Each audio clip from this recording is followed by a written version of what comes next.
ఎందుకంటే మనం అలవాటు పడిపోయినాం సొసైటీకి.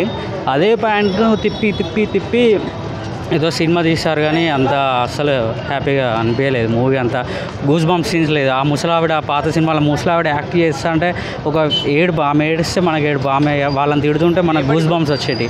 కానీ ఇందులో అస్సలు లేదు. ఆ శంకర్ అంటే జస్ట్ కొన్ని సీన్స్ అయితే శంకర్ డైరెక్ట్ చేసిన ఫీల్ అయితే రాలేదు. ఇప్పుడు అంత ఏం లేదు. స్క్రీన్ ప్లే అయితే రొటీన్గా ఉన్నది.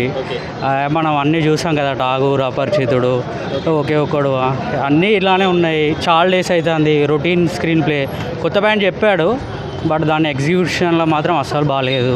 అంత ఆర్టిఫిషియల్గా అనిపిస్తుంది. మన పాత భారతీయుల్లో ఆ ముసలమ్మ ఏడుతుంటే మనకు ఆ ఫీల్ వచ్చేది.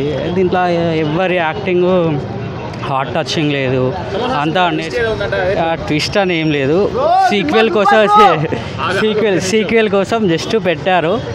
ఏదో కొంచెం సాగదీసి అదేదో చేస్తారు. మన ఇంట్లో మనం కరప్షన్ని ఎత్తి చూపెట్టాలి.